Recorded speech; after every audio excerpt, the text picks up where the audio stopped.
अरे भाई क्या दिक्कत है, तो हिंदू तेरे को कोई दिक्कत आ रही है क्या? तो मैं तो ये जो भारत है हिंदुस्तान, इसमें खुश हूँ। आप खुश नहीं तो बताओ। आप हिंदू होते हुए मुसलमानों का पक्ष ले रहे हो। भाई एक बात बताओ, मैं हिंदू हूँ, किसने बताया आपको? बताओ। ये मतलब हिंदू मुसलमान ये जरूरी है क्या? इंसान हुआ यार सबसे पहले। मतलब एक बात बताओ, ये बताना पड़ेगा क्या? मैंने लग रही है ना, सुनो मेरे बात, एक बात बता। विकास जी क्या लगता है जो मेवात हिंसा हुई है और आप लोगों को भी काफी वीडियो वायरल हो रही है और उसमें जाट है, शब्दधारा है कि जाट साथ नहीं देंगे इस मामले में, जो बजरंग दल है उसका साथ नहीं दे रहे हैं, क्या कुछ कहोगे? भाई सबसे पहले तो आप सभी साथियों को मेरी राम राम, और जितने साथी आपके चैनल पे जुड़े हुए हैं सबको आज जोड़ के राम राम भाई। ये बजरंग दल का साथ देने की बात नहीं है और ना ये अकेले कोई जाट की बात है भाई, ठीक है? ये तो वो लोग हैं, बजरंग दल लगा लो या जो इस हिंसा को भड़काने का काम कर रहे थे लगातार, ये लोग हिंदू मुसलमान के दंगे आपस में करा के और चाह रहे थे कि किसी न किसी तरीके से, मतलब भावनाओं में हिंदू समाज को लगा लो, जाट समाज को लगा लो, किसान समाज को लगा लो, या इस तरीके से इन्होंने कॉल दी कि भाई आप लोग आओ वहां पे। इन्होंने जो यात्रा निकाली, उसके बाद जो पूरा का पूरा विवाद होया है, और वहां पे इन्होंने देखा कि ये हथियार लेके यात्रा निकाल रहे, तलवार लेके यात्रा निकाल रहे, और फिर बोल रहे हैं कि आ जाओ भाई तुम्हारे जीजा आगे यहाँ मेवात के अंदर यात्रा निकालेंगे।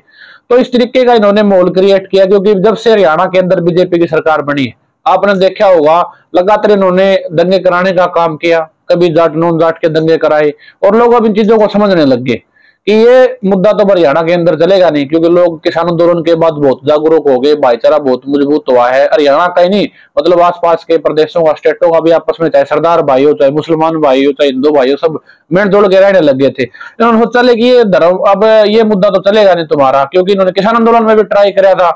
एक समय आपने देखा हुआ 26 जनवरी के पास इन्होंने खालिस्तानी और हिंदुओं को आपस में कह रहे थे कि खालिस्तानी बताने लगे थे सारे सारे पंजाब वाले भाइयों को, और ये चाह रहे थे कि किसी न किसी तरीके से सिख और हिंदू हिंदू भाइयों के दंगे हो। लेकिन वो भी प्रोपेगेंडा इनका नहीं चला, क्योंकि हरियाणा और पंजाब के लोगों का जो सरदार भाई हमारे बैठे थे वहां पे, और हरियाणा के जो किसान भाई बैठे थे, उनका भाईचारा इतना मजबूत हो गया आपस में, वो प्रोपेगेंडा उनका चला नहीं।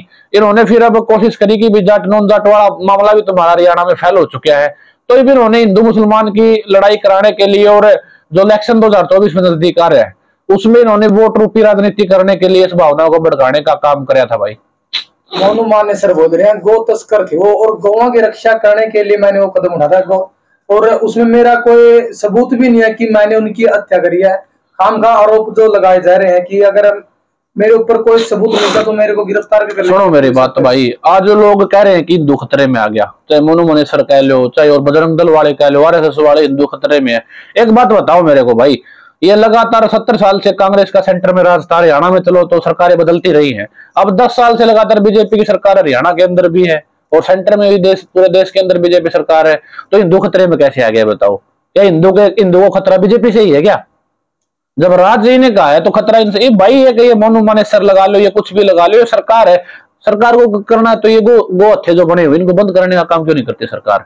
और मोनू मानेसर जैसे जो गोरक्षक बने हुए हैं ना, सब किसान से बड़ा तो मुझे लगता है नहीं कोई गोरक्षक है। आप किसी किसी किसान के घर पे जाके देख लो भाई, गाय बंदी मिलेगी आपको, ठीक है? किसी गांव में चले जाओ, ये मोनू मानेसर जैसे लोग है, ये तथाकथित हिंदू है, तथाकथित गोरक्षक है, जो सरकार के द्वारा प्रोपेगेंडेड पैदा किए हुए हो। ये मोनू मानेसर के घर पे जाके देखो, गाय छोड़ो भाई, कोई बछड़ा नहीं मिलेगा इसके घर पे। और जैसे वो एक टकला गंजलुहा जो क्या था वो बोल रहा था, उसके घर पे जाके देख लो, उसका घर के छोड़ो, उसके आस पड़ोस में भी नहीं।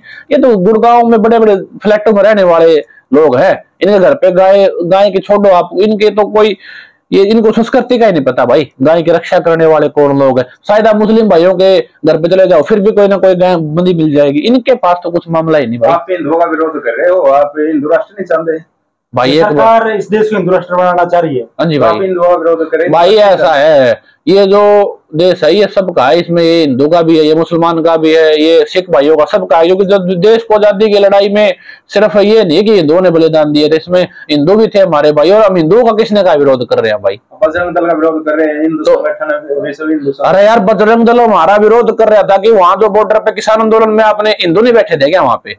भाई अगर आप किसानों को हिंदू मानते नहीं, पहले तो एक बात का जवाब देने का काम करो। बजरंग दल वाले थे वहां पे, कहते थे कि किसानों को उठाएंगे, यहाँ पे रास्ते खुलवाने का काम करेंगे बॉर्डरों पे आगे। इन्होंने किसानों ने छित्र परेड करी, इनके जब लठ लगे तब मन नहीं है तो धमकी देने का काम करते थे किसानों को भी, भाई टिकरी बॉर्डर पे आ रहे हम आएंगे, 2 4 सर्विस करी ना तब ये फिर भागे थे। ये कोई दल वल नहीं। बताओ जब देश के झंडा फहराने वाले लोग, देश का जो तिरंगा है उसको तो उससे बड़ा तो कोई होगा नहीं दबल शायद, इसके लिए हम इतने